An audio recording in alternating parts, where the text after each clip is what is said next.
You know what I love? Tell me, Sarah. I love librarians. Me too. And I love teachers, and not just you. We're going through it, librarians and teachers. Yeah. Yeah, you are. Everyone, this is going to be a serious / fun one. Yes. A very special episode of Fated Mates, if you will. We're genre mixing today. Listen, here's the truth. Everybody out there who reads romance and listens to Fated Mates, and I know Jen, yes. My brother, yes, is like a regular listener now. Oh my God, I love it. He's like, I listened to that KJ Charles episode and it was fascinating. My brother, you guys, who literally has never, if there's kissing in something, he does not want it. Like, get away from me, gross. Anyway, hi, Mark. Happy to have you. You are listening to Fated Mates. I'm Sarah McLean. I read romance novels and I write them. And I'm Jennifer Prokop, a romance reader and editor. And this week, we are going to have kind of two sections of the podcast today. We are re-welcoming Jarrett Dapier to the pod. We had him on the book banning episode. He has some advice for everybody about what to do if you have an upcoming school board election in April. If you're not sure if you do, you should go to Rock the Vote. Actually, Sarah, this is her favorite voting. Listen, because here's the thing. When we were starting to vote in the 90s, yeah, and Bill Clinton was running for president, Rock the Vote was freaking everywhere. Yeah. I had a Rock the Vote t-shirt. I had a poster on my wall that was Rock the Vote. I don't know where I got it all. They probably came to campus, right? I didn't even know if I did not even know they were still around. And neither did I.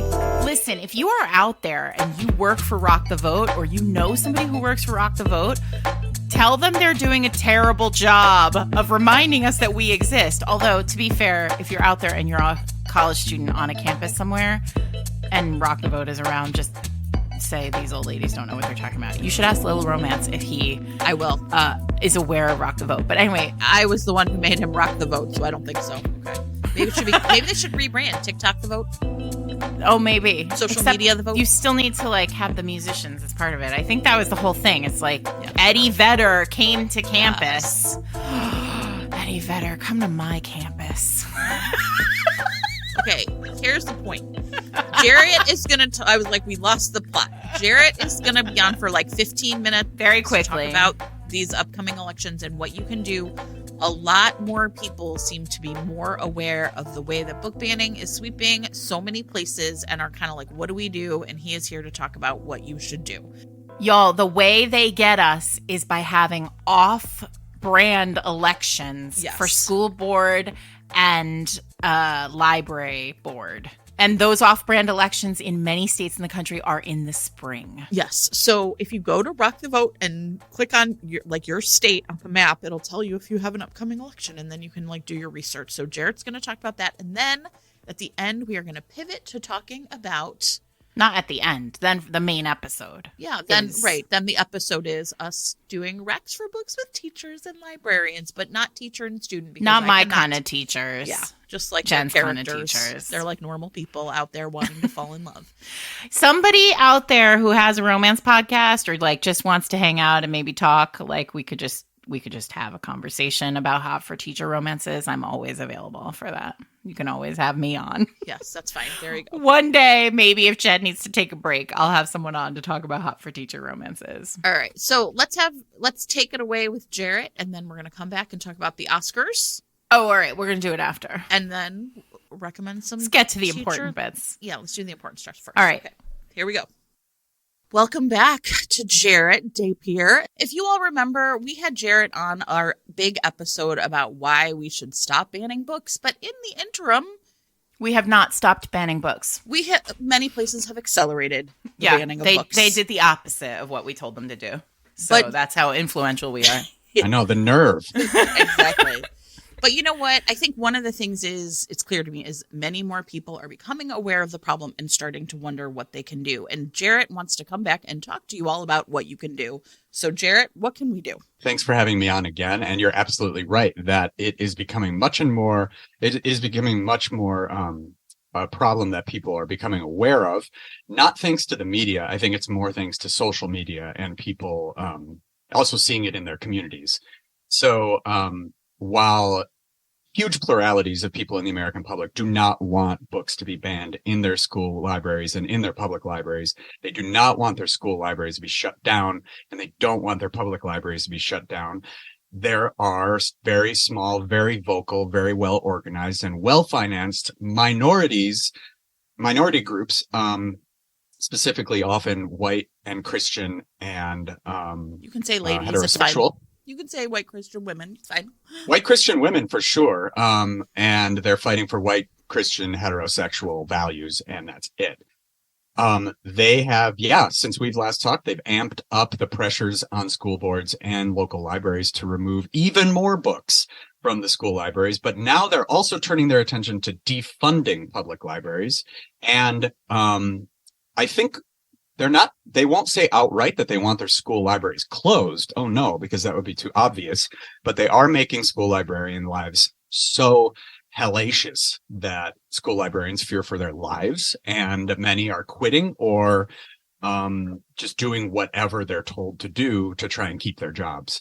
So I'm really thankful that you had me on here today, because in just a few weeks, on April 4th, many, if not, I think most, cities and towns are having local elections and states. And I wanted to come on here because your listeners are so awesome and organized and caring, to really encourage everybody to look at who is running in their local elections, especially for school board. And if you have an elected public library board, absolutely become involved in that race, because again, they've amped up the efforts to remove books, and they've amped up the efforts to shut down libraries, and they're amping up efforts to get on more of those boards. How should people investigate this? So, for example, everyone listening, you may not realize or know that like one of the biggest groups doing this is called Moms for Liberty, which you might hear and think, well, that sounds nice.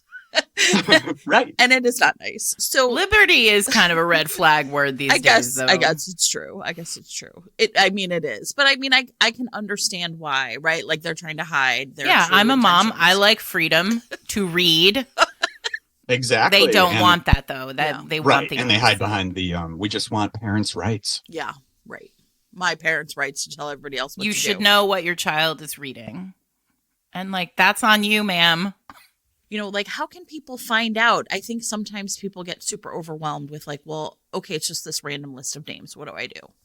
I completely agree with you, because I have trouble trying to find information about who's running where and when. Especially about these like hyper local ones, right? Like a state election, I can find out. Like the mayor of Chicago, I can find out. But like my local school board, how do I know? Exactly. And I'm a little privileged, because in Evanston, we still have local newspaper. It's published digitally, but it's still daily. So they cover all of this. If you have anything like that, turn to that first to see if there's any kind of forums or if there are any kind of, candidate events. But other than that, your district website for your school district will have information on who's on the board. And it should have, it might be required to have how long those people are serving for.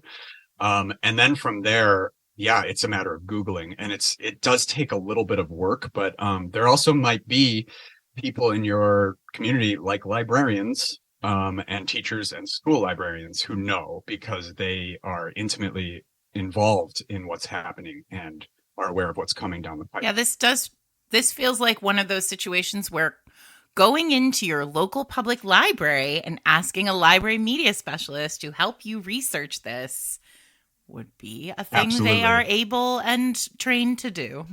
And, a lot of librarians these days are approached with questions about things like books on the shelf, or do you have this? And they don't know if it's, a good faith question or if there's something else going on. So make sure when you go in to say, like, I want to help this library to stay strong and progress and grow. So is there a library election coming up in April? And can you tell me anything about who's running and what's at stake? And I really do think you're right. That's the best place, is start at the library. Also, this probably isn't news to a lot of listeners, but Kelly Jensen at Book Riot has been for years, just making lists and news items every single week that lists the censorship news of the week. And it gets more and more horrifying as the years progress. But Kelly has got info on small little communities in Louisiana, Utah, Iowa, anytime. I mean, her ear is to the ground in an amazing way. So check Book Riot censorship coverage a lot. And then if you are able to find out what's going on, try to find like-minded parents, like-minded residents, friends, to remind people to get out the vote, but also remind them that creepy Ron DeSantis in Florida, he is now trying to counter narrative what he's done and say, this is not about book banning at all. How could they do that? It's a hoax. So they are trying to, pull a veil over their efforts. But we need to be very clear about the fact that they're not just going after the books. People, especially running for public library boards, they are committed. They're the bad ones are committed to defunding libraries. They want libraries to end. This is not something that they support whatsoever. And we just saw this in Niles, Illinois, a group of 4 people won seats to the board, and they just wanted to shut the whole place down. But luckily, citizens, including teenagers, parents of little ones, seniors, everybody got together and stormed those board meetings until one of the 4 quit because she just couldn't handle the noise and the headache anymore. Now, state of Illinois has appointed a 4th board member who is pro-library. So luckily, Niles, for the moment, actually has a pro-library board. But there's an election coming up, and they have to fight for those seats again. So if you want to keep your library in your town, get involved in this race. I mean, we've talked for years here about local elections being so important, and especially when they occur in times like April when nobody's thinking about elections. Voting. This is how they get us. They send their people out, and these people are winning by margins of like 4 votes. Right. 10 votes. I mean, because they just got more of the 26 people who went to vote that day. Right. So pay attention to your local elections. I want to say 2 more things. We had extensive show notes on our last book banning episode where Jarrett was with us. We'll put links to that episode and repeat all of those show notes in this week's episode so that you can have everything. There are tons of actionable items. I want to say to romance specifically, these laws, we knew they were coming for us.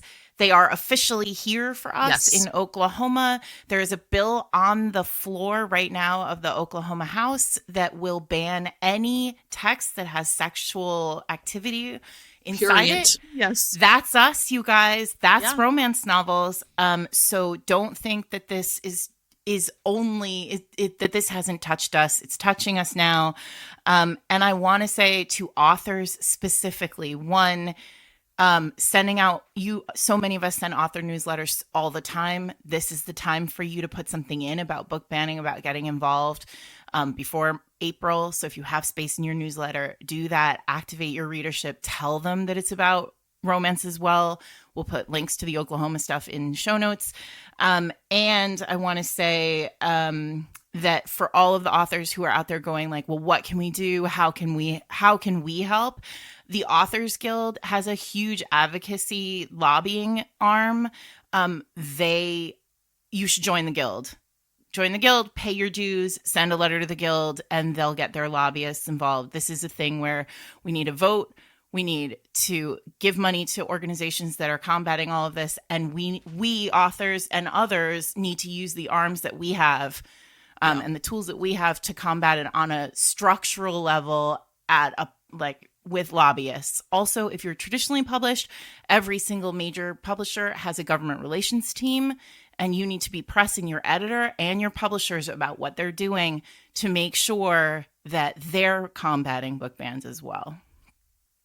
Absolutely. And the thing that just occurred to me too is if you can't find information about local races, your school board and your library board may be appointed by your mayor. So let that mayor know that where you stand and what you want, and know that there's a hell of a lot more of you than people who don't think the same thing.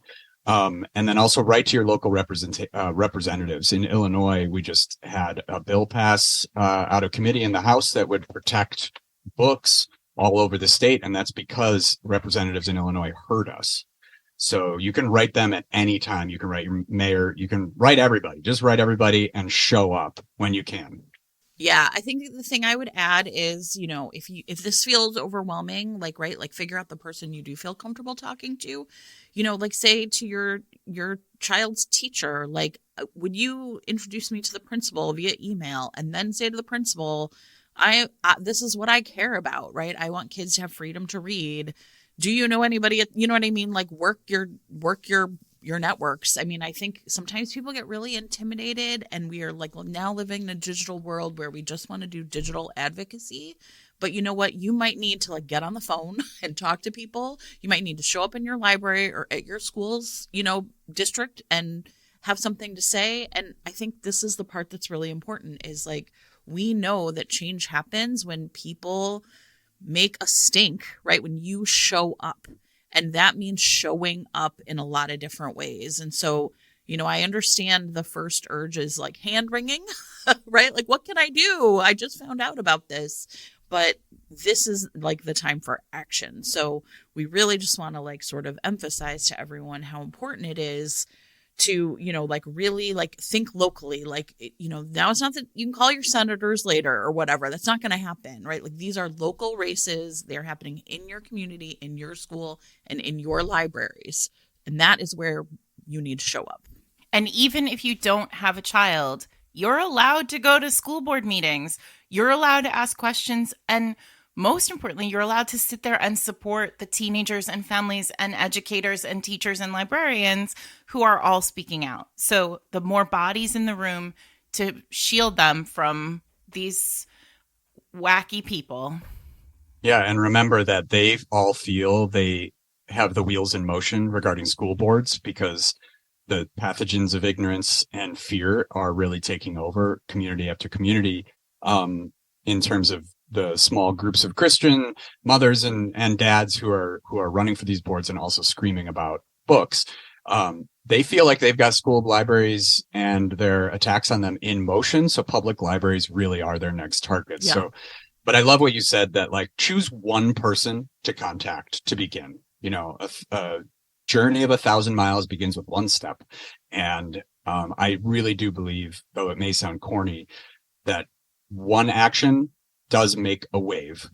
And so that one person makes a wave, it affects other people around them. And this is how you end up with creepy Ron standing before a lectern that has a stupid looking sign that says book banning hoax, but it's because people are paying attention now. Right. Well, and I think that's it. Like there's, again, polling evidence indicates that many people are against this, but they don't know what's happening or they don't think it can happen where they live.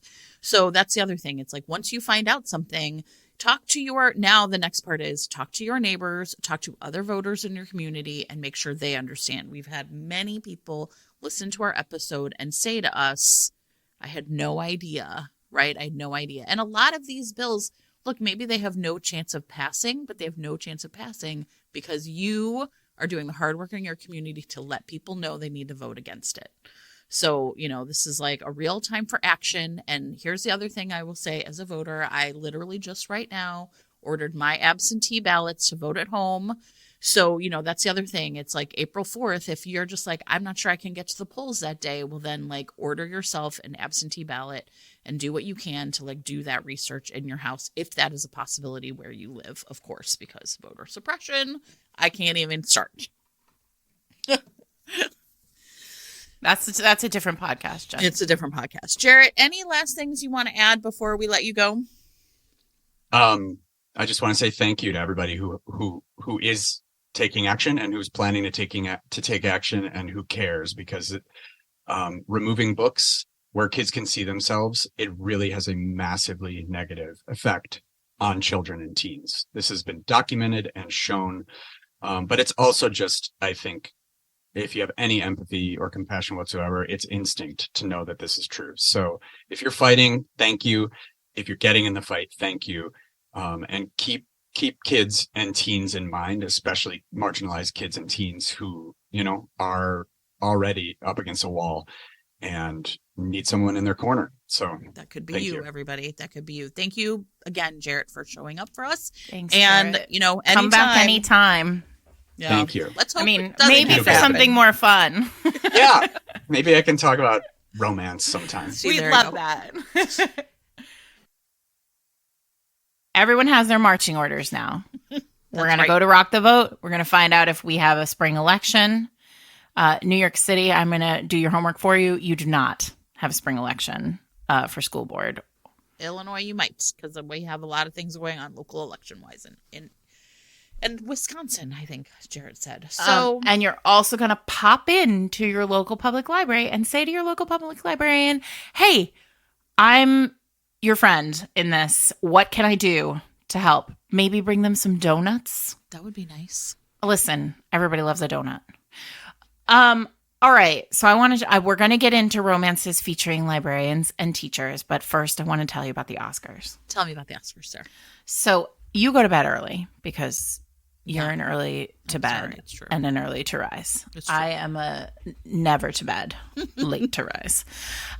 So we watched the Oscars last night, and I was really very delighted by the Oscars, everyone, because I was deeply upset and frankly quite offended that over the last couple of years they have they got rid of all the like small categories, right, the less prestigious. Yeah, I mean it's still an Oscar, Sure, but the less like the less sexy categories, let's say, and they just decided they weren't going to do that stuff. They were going to eliminate things like best short animation or whatever. And here's what I'll say. I may be alone, but I don't think I am. I come to the Oscars for two things. I want to see beautiful people wearing insane dresses. Yes. And I want to point and laugh at them, or also say, that is amazing. I wish I could also wear a slit that went right up to my navel. Oh my goodness. So many slits to the navel this time. Lots of beautiful bare legs, yeah. Anyway, and I like to, comment on people, which isn't very kind because all bodies are good bodies, but like whatever, I'm on my couch. So who's going to fight me? And then I'm really there though for the person who like made a documentary about something that they care about, and it took 20 years for them to find funding and to like do the whole thing, and then they win an Oscar and it's like the greatest night of their life literally ever. Yes. And then they go back to their house in like Topeka and they just live the rest of their life with an Oscar on their mantle. Amazing. Right? Yeah. This is what I want. This is all I want. So they brought that back this year, and I was very delighted. And I teared up a number of times, and it was also great.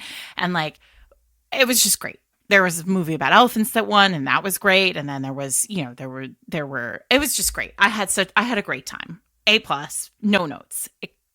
And the part that I liked the best is that, everybody's thanking their producers and their agents and their moms and their dads and their brothers and sisters and like their friends and their husbands, the whole nine, partners. And then the writers get up and they give the 2 writing awards, and up come the winners for the first writing award. It was Everything Everywhere All at Once, which amazing, well deserved. And what do those dummies do? They immediately thank their teachers. And favorites. Eric was like, still trying to get the A. Listen, it means something, okay? Honestly, one of the Daniels, I'm sorry, I don't know the difference between them. One of the Daniels pulled out a list and he was like, here are the teachers who changed my life. Oh, like, my God. Listen, writers love teachers. And we love librarians, and I can still name my like favorite teachers and name my favorite librarians. I'm still in touch with Ms. Long, who is now not Ms. Long. She's married now and has a different name, but she will always be Ms. Long in my heart. Listen, librarians and teachers are the engine that keeps us going. They are the people who get books into the hands of our readers, and literally anybody who is listening to this podcast right now who loves romance is here because teachers and librarians helped you become readers. It's so nice. And we love you. We do. So I'm a teacher, but I will also say Jen is an English teacher, so she is doing this every day. She's teaching kids every day that they love books. And someday one of them is going to write something real and be like real pervy in a book. And that person is going to be like, thanks to Jen. Thanks to my English teacher. Thanks to Ms. Reed's romance. This week's episode of Faded Mace is sponsored by Marie Blanchet, author of Skin Deep. This is a very cool queer polyamorous threesome set in a small Canadian town. Nice. There's a bit of a murder mystery involved, and it's also paranormal. So during the summer, 3 times they have found the lifeless bodies of a selkie on the river. Selkie? It is a seal shifter. Isn't that cool? Ah, cool. Yeah, but these selkies, like the crime scene's very distinctive, right? They're naked, the pelt is missing, and so one of our main characters is Louison. She is a shifter herself who gets sent by her clan to investigate these murders and catch the killer.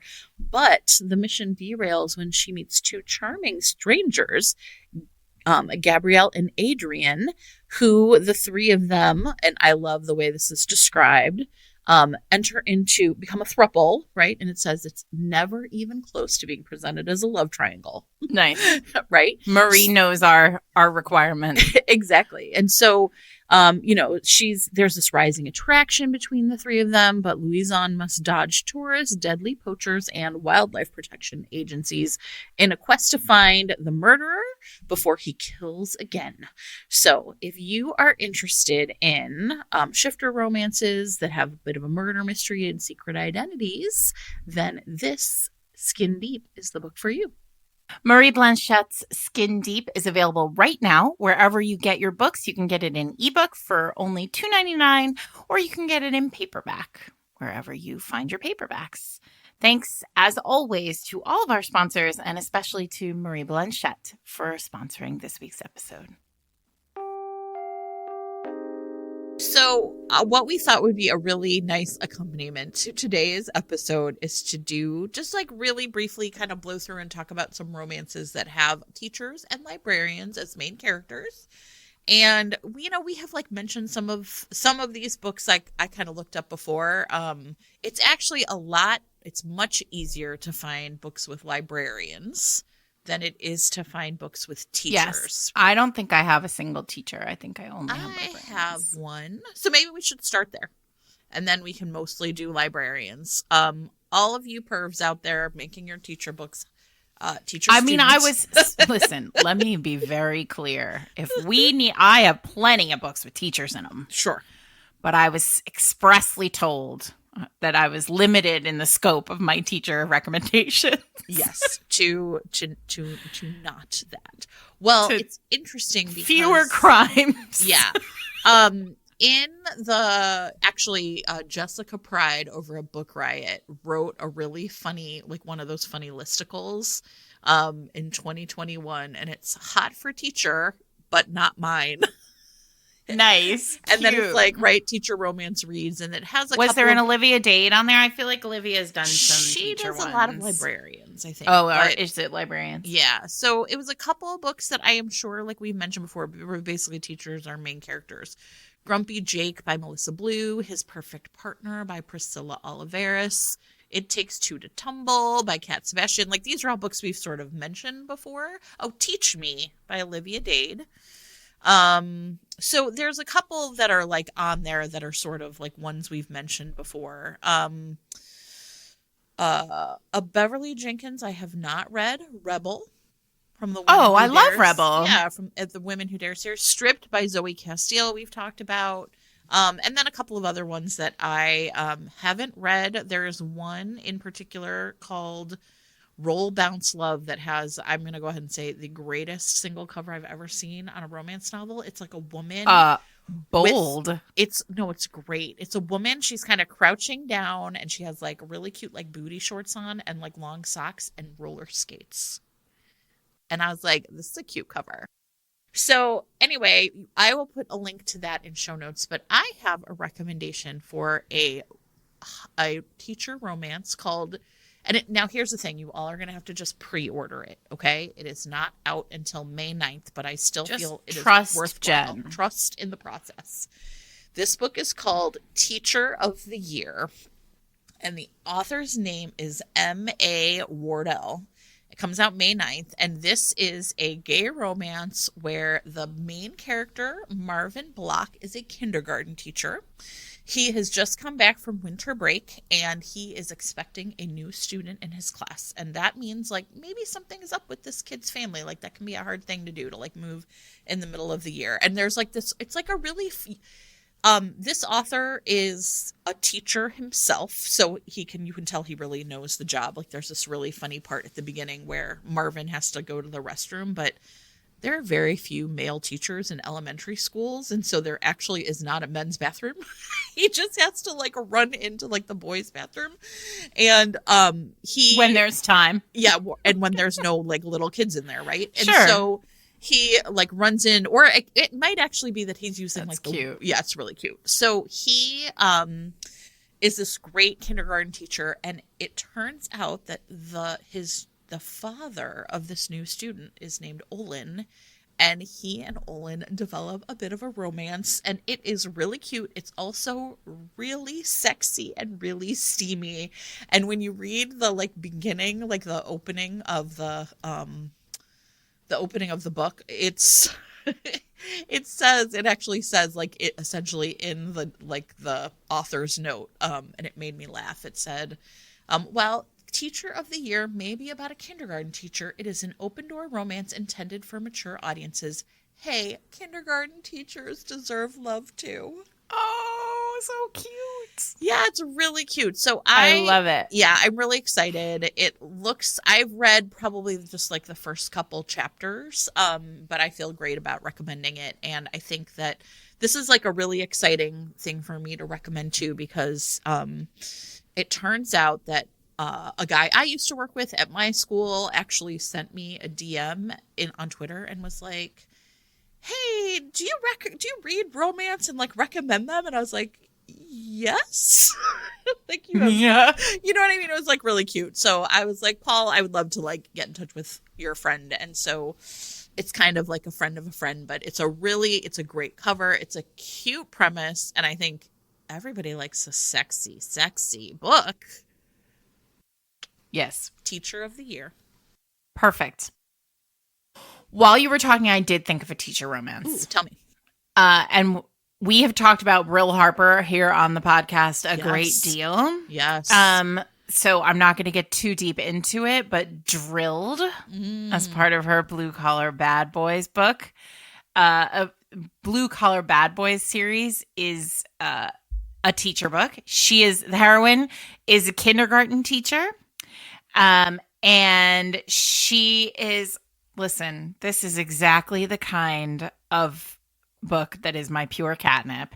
The hero has been on an oil rig for, listen, what is wrong with me? This hero has been on an oil rig forever. And his best friend 4 years ago died. And before he died, he said, just promise me you'll take care of my sister. So he gets off the oil rig and he goes straight to taking care of his sister. He has asked her immediately. He asked her to please house sit for him. So like, because he's not there, but he has a house. So like she moved into his home and like made it, like she sort of domesticated the home.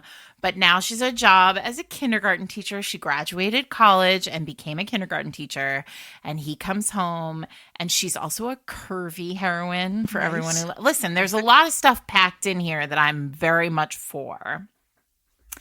And then he gets home and he's like, oh, but I can't because she's my best friend's little sister and it would be wrong. And I'm really more like her guardian than I am her possible mate, except, oh God, I love her.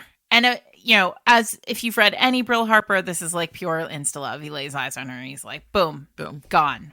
I want you to be my everything forever. So there you go. There's a little bit of breeding kink in here, too, for those of you who are looking for that. It's Brill Harper. And I think you'll enjoy it. I don't think you'll be upset about it, is what I'm saying. You're going to have a nice time. Amazing. I did, you know what, I will tell you, I came across another book, but I did not actually read it, but I feel like I should like just shout it out because I do feel like these are so like few and far between. So there was one, everyone knows you might not know, I have a secret love for a motorcycle club romance. And there's one called. You don't mean me, you mean listeners won't. Yeah, I don't know. I know your. Yeah, sure. I know You all my of your secret. business. There is one called Vicious Cycle by Katie Ashley, in which a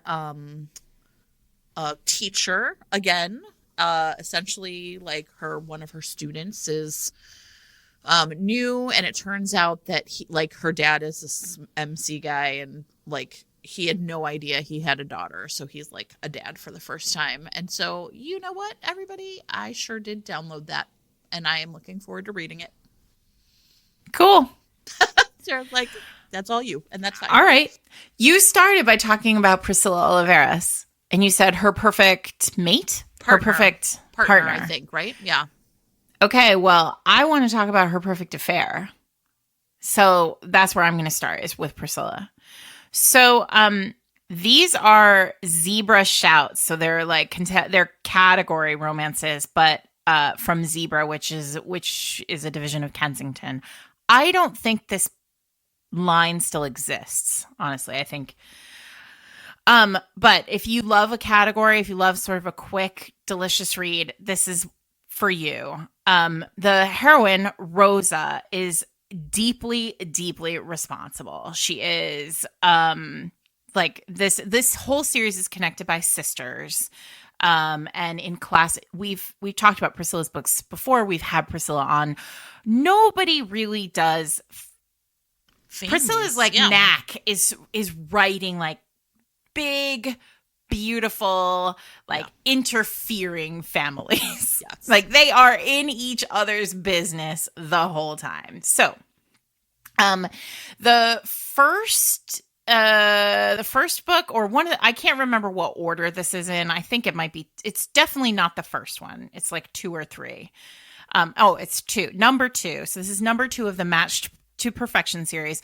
So the first sister is getting married at the beginning of this book. And Rosa, our second sister, is like incredibly responsible and organized. She is eager to become she wants, her dream job is librarian. And there is a particular academy, like a high school academy, or it might be like a K-12, but it's you have to like it might even be a Catholic school, but like she has designs on becoming the librarian at this school, and it is like fairly conservative. Like you have to walk a fairly like particular kind of line. I think it is a Catholic school. So she goes to her sister's wedding, and at the wedding she like meets this guy, Jeremy, and they like have a one-night stand. They have like a hot, amazing one-night stand. He is like, I don't know, probably he might be a billionaire. He's like famous in some way. People pay attention to him, and they are like totally, they're into each other. And he is, and then they get at the end of the one night stand, they're like, okay, this is not going to happen. He has a job coming in Japan. So he's like, bye, see you later. That was great. Right. Yes. But of course, like in that way that like decent romance heroes do, where like he obviously is still thinking about her, but he's moving to Japan and she's going to be a librarian at this Catholic school. And it's just the way that it is. Jen, what do you think happens to Rosa after that one night stand? I bet she's pregnant, Sarah. Oh, listen. Everybody, you got to be better about. Everybody in romance needs to be better about contraception. It's really true, right? There's like a rash of problems with contraception in these books. Anyway, she's pregnant, and and it works out. It goes the exact way a secret baby book should go. It's not really a secret baby. She tells him right away because she's on the up and up. And also because she realizes pretty quickly that this family of hers is not going to be able to keep anything quiet. So she tells him, and Jeremy has there's so much in here that's like perfect romance catnip. Jeremy has this like past with his birth father is in prison and he was like a terrible dad who like basically was absent from his life. And so what does he do? Instantly, he's like, well, we're going to get married. And she's like, no, listen, I want you to be a part of this child's life. Like, that's not a question for me. Like, I want you to have a relationship with them. I want you to be their father. But there's absolutely no reason for us to get married. And I definitely don't want to just be like some person you married because like you have daddy issues. It's really great. This book, what Priscilla does so well is like really mine the emotional experiences of her characters. This book is about an unplanned pregnancy and it doesn't wave it away. Like this is about the sort of like we see Rosa, really think about what future she wants for herself and for her child. We see her think about like whether or not a marriage is the smart decision for her or for her child. There are so many layers. Priscilla doesn't pull a single punch in terms of the emotional piece here. And on top of it, she's sort of she's responsible and she's committed to a future without him being a great mom. Yeah. And so when they fall in love, it's because he is so wild about who she is and her commitment to herself, to her own, the way she perceives herself, to the world that she wants, the life she wants to give their child, the way she wants to live in the world as a model for their child. And it's great. Priscilla's a great writer. This is a great book. This whole series really is really fun. Yeah. And I think it's worth it. Everybody should go read it. Yeah, absolutely. All right. So one of the things I should say is this was fun to look for, but I don't know if she's actually still on Twitter because a lot of people aren't on Twitter anymore. But there was a woman I used to follow named Wendy, the super librarian, and she has like a blog that still exists. And she on her blog keeps a list of librarians in romance. Oh, fun. Yeah, and it's a very long list. It says on the bottom it was last updated in like last month. So I think she must cool. keep it really updated. So there's tons of books on here. And I went through and I was really like kind of like poking around to find ones that I thought might be fun. Some of them I downloaded again, but like didn't have chance to read. There are some really funny ones that sound great from the romantic suspense, including one called The Bun and the Gun. Like she has her hair in a bun. By Vanessa Gray Bartel. I haven't read it yet, but I was like, this is an amazing title. This sounds I love it. I already am excited about it. But I also read a book called Stacked by I think Aviva Blakeman. And in Stacked, it has like I sort of just like start these books and I'm like, which one's gonna really grab me? Imogene is the librarian, and she essentially is new at this library. And the other librarian, and we don't really quite know why at the beginning, clearly has it out for Imogene. So she tells her like someone threw like a milkshake or something into like the book return. And so right? And so she like the mean librarian sends Imogene to go like clean it out, and so she has to like, but she's like, I can't find the key to open it. So Imogene's like literally like inside the book return, kind of inside the book return, more or less, or she's like propped up on like a stool trying to get in there, and then she like kicks away from it, and who comes along to save her? And gently pull her back out of the filthy book return, but a local biker named Magellan, everyone calls him Mags, and he has like a niece that he is, at the library for like story time. That's why he's there. So like, what kind of local? Wait, pause. Listen, just go. Point of order, Sarah.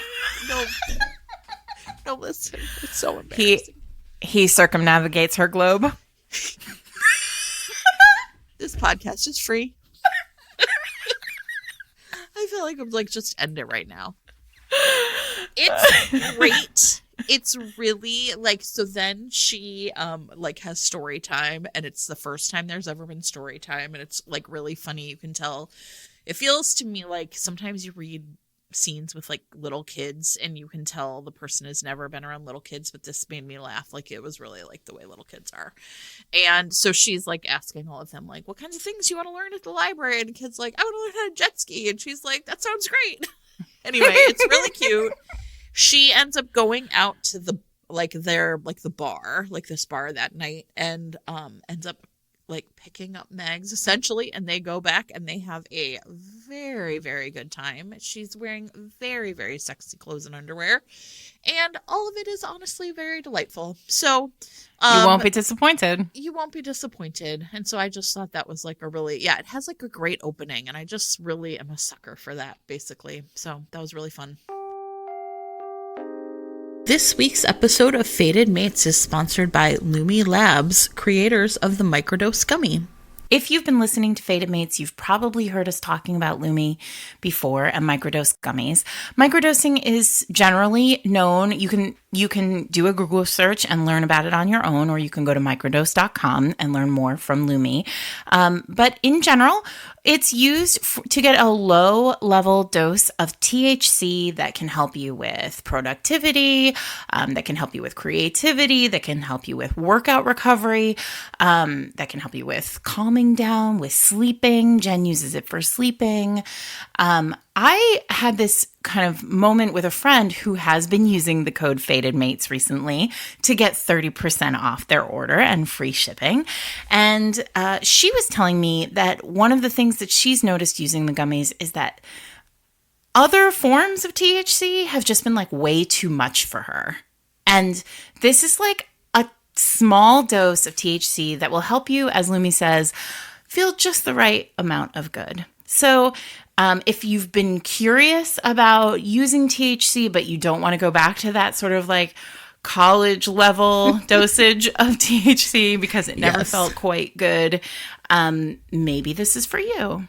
As always, you can use the code FATEDMATES to get 30% off your order and free shipping. You can always find out more by looking at their website, microdose.com. Thanks for sponsoring this week's episode.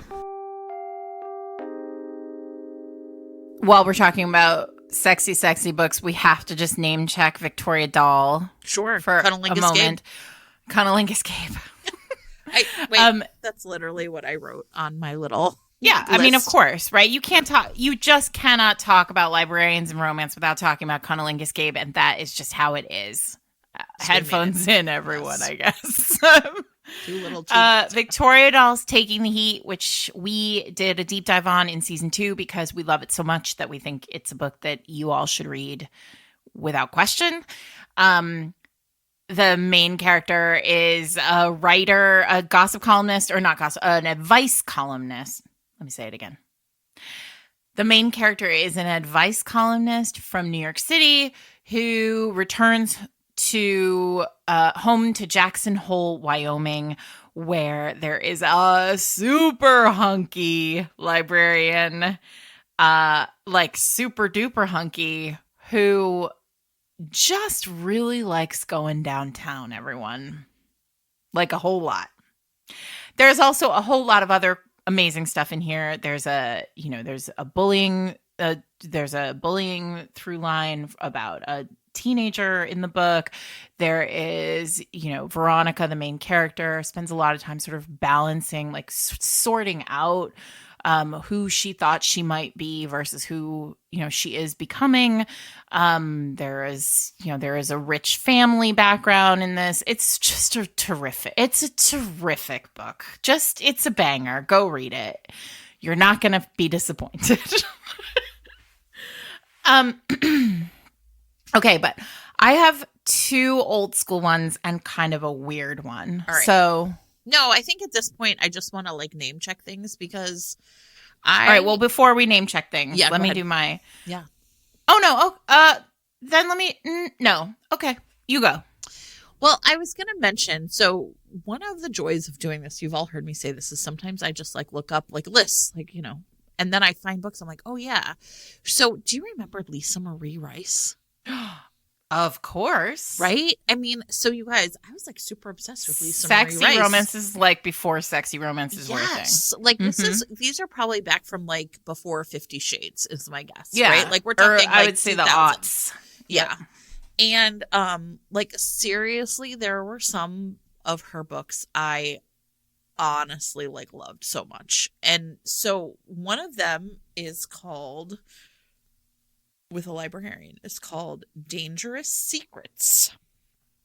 I own this book and I'm sure I've read it, but I haven't read it in probably 10 years, but I'm about to reread it, which is about like, and I kind of remember as I was reading the blurb, I was like, oh yeah, small town librarian Charity Pruitt, right? Essentially is like falls in love with this like beautiful, sexy millionaire who like blows into her little Vermont town. Right. And so he seems like the perfect man. I like really remember this. And, you know, she's like really prim and proper, but she just like, you know, is like, this man is for me. But it turns out, of course, that he is not a millionaire. He is there undercover. He's like some Delta Force guy or whatever. And so, you know, she's like his mission. But of course, he's in love with her. Right? Like he's like, Perfect. is she really what she seems? Because, you know, this is like back in the day. Mhm. These like special ops guys were like basically convinced everybody was like a spy and terrible. And then they meet this like perfect And woman. it's always like a nurse, a librarian, a teacher, a 100%. And so, yeah, listen, I like really jammed on Lisa Marie Rice back in the day and am pretty excited to like revisit this with good old Dangerous Secrets. fun. Very fun. Have you ever read the Nocturne Falls series by Kristen Painter? No. Did you ever read those? Uh-uh. They're like they're paranormal rom-coms. Kristen is a hilariously funny writer. The town that they're all set in is Nocturne Falls, and it's special because it celebrates Halloween every day of the year. And the reason why it celebrates Halloween every day of the year is because it's filled with monster mashing. Sure. So there's every kind of it's similar to IOD in the sense that every kind of monster lives in this world. It is different from IOD in that it is very funny and light and like essentially imagine a small town. If you've ever said to yourself, I want a small town romance, but I want it to be filled with vampires and werewolves, this is for you. But so this one, the main character whose name is Sebastian, obviously. Oh, wait, I didn't say the name of the book. It's called The Vampire's Fake Fiancé. Listen, some of you out there are already clicking, I want it. I want it. Sebastian, the main character, he's a vampire and he was married like a million trillion years ago to a woman who turns up to just come back to him literally centuries later. And she's like, I've seen the world now. I've sown my wild oats and now I'm back and I'm ready to be a wife. And she's basically like, oh, and you're still single? Like I would have thought. And he's like, he's a grump about it. So he hires a woman to play his fake fiancée, Tessa, who is a librarian, and again, very eager to receive the position of Dean of Library Studies at like a local thing. And so for some reason, I forget why, romance reasons, Sebastian is a ticket to this particular position. And so Tessa agrees that she will play along and be his fiancé. But of course, we all know that when there's a fake fiancé, pretty soon there's a real bride. Of course. I know the way things work. Anyway, if you've never read Kristen Painter, there are like 200 to 300 books in this series. You will enjoy all of them. I actually don't know how many books there are in it, but it's a lot. Yes. And if that seems like the kind of series that will keep you happy, we here at Fated Mates are very pro happiness. Perfect. Okay, the last one I want to mention, and again, I'm sure I've mentioned it before, is The Seals Rebel Librarian by Anne Calhoun. Oh my God, Anne Calhoun. Right? I mean, listen, Yes. this is a She's great title. great. We've talked about doing a deep dive of Anne And we Calhoun, should. and we really need Yeah. to do that. We should. So she was like really, I'm sure we mentioned this, like just like one of the first people who really was like doing erotic romance to me. And in this case, the really like the part I really remember, like I think about it often, is that Erin is like divorced and she's got this bucket list of things that she wants to do that her like terrible husband like really never like supported her, including that she wants to like go skydiving and learn how to drive a motorcycle. And Well, then it's great that she's got a seal around, huh? yeah, no kidding, right? And in fact, like the motorcycle part I really remember is she actually takes like a class and then she goes to like actually buy a motorcycle, and the guy is like such a jerk, the salesman.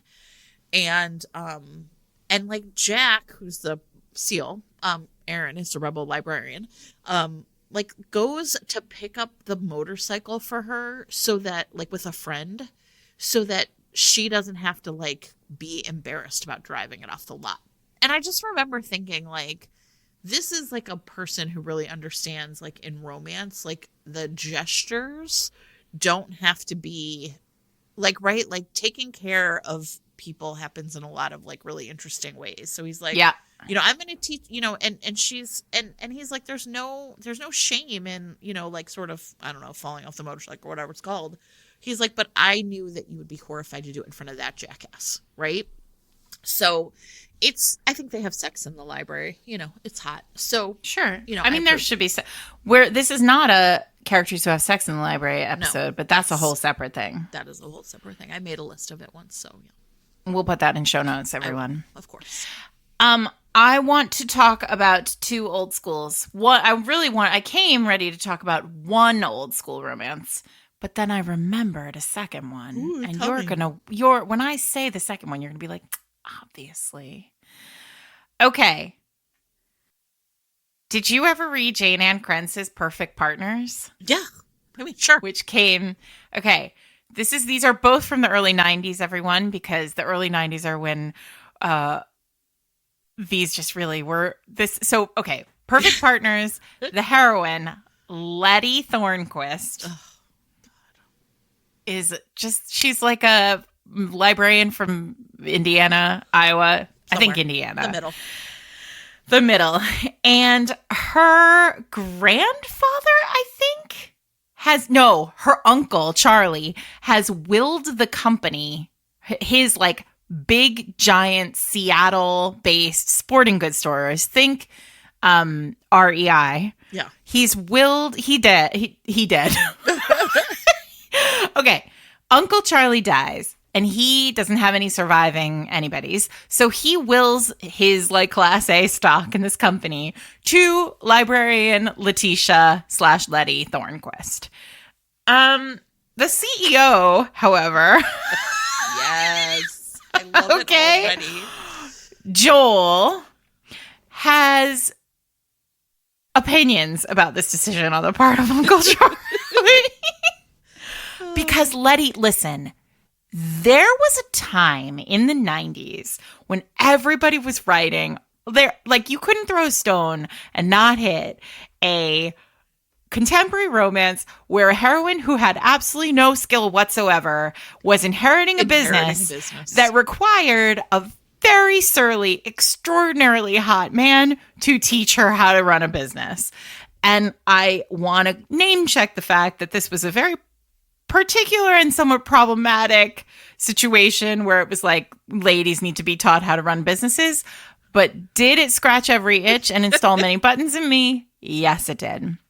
This book is absolutely the reason why, or one of the many reasons why. So basically, he's like, fine. And he kind of is like, fine, but also you're going to fail. And then you won't have any choice but to, of course, like, let me run this company. Of course. And like, get out of my way. Except it's Jane Ann Krentz. And so what ends up happening is they fall like wildly in love with each other. They become perfect partners. Of course. Like the title suggests.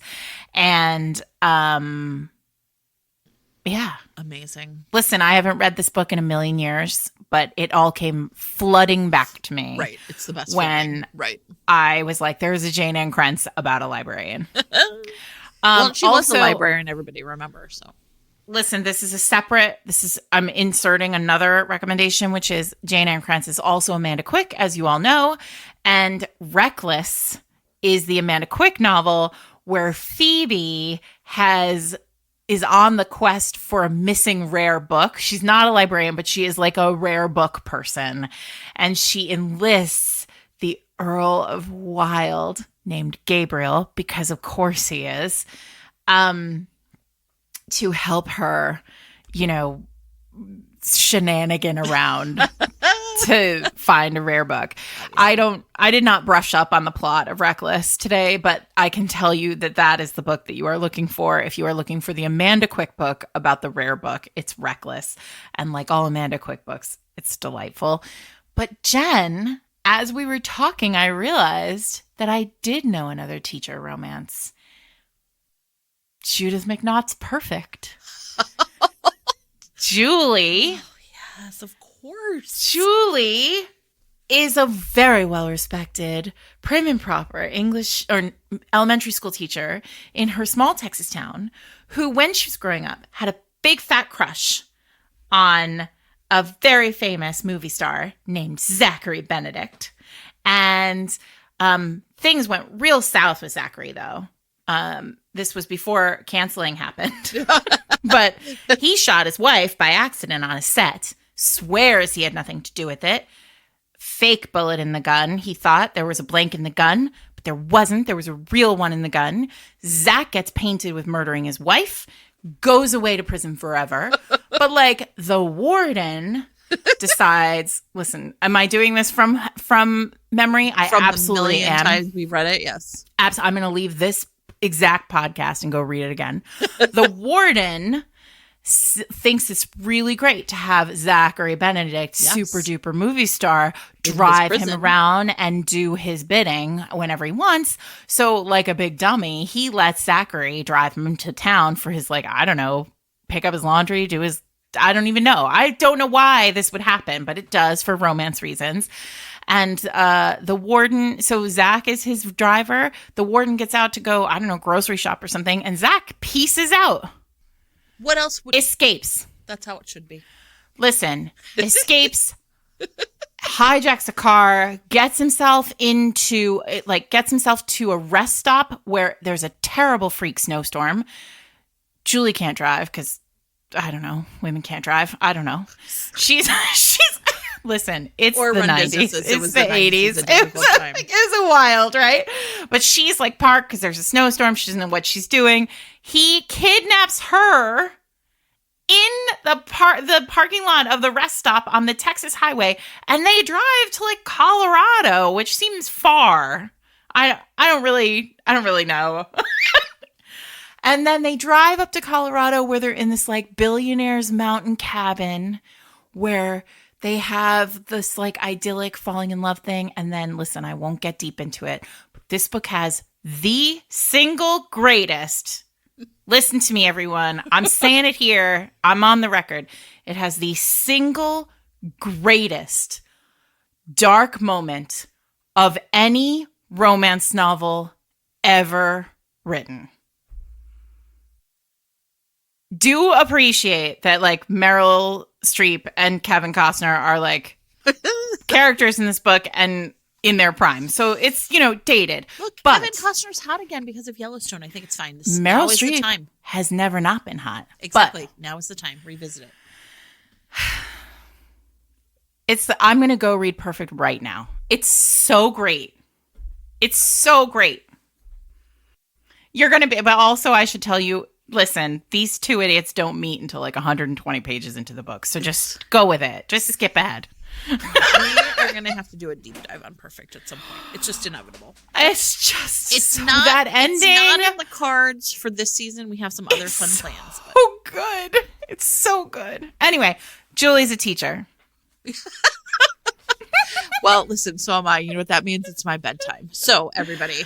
It's your bedtime. It means that, anytime you're in a highway rest stop, you just might meet a celebrity who will take you away. Sure. That's exactly what's going to happen to me. Here's what I do want to say. If you do stop feeling like you don't have, that you're powerless in the face of these book banning things, right? Like you'd have to, it's going to require some work from you, everybody. But if you love and respect the teachers and librarians who made you who you are and who are making people in America who they are right now, then you need to get on their side. And that means doing all the things we talked about with Jarrett, voting in your upcoming local election if there is one, following Book Riot censorship news, and just like getting out there and fighting. And really a lot of it too is telling other people what's going on, right? A lot of people just don't know, and they don't know. So, we have to fight back and we have to fight smarter. So this is it. Stop book banning episode 2. Let's hope we don't have to do more. We probably will though. So yeah. Hug your local librarian. They're working so hard. It is so difficult right now to do that job. And that's not why they didn't get into this to protect books from being banned. They got into it to hand great books to people who need them. That's what they did. So, we love you out there, librarians and teachers. We know a ton of you listen every week. We've been seeing your messages on Instagram and Twitter. You can keep messaging us. We're here. We love you. And if there's anything we can do, we, Fated Mates, can do not hesitate to reach out. We want to help. All right. I'm Sarah McLean. I read romance novels. And no, I did that already. You did. I'm Sarah McLean. I'm here with my friend Jen Prokop. This is Fated Mates. You can find us online at fatedmates.net, on Twitter at fatedmates, on Instagram at fatedmatespod. This weekend, on Tumblr, fated-mates.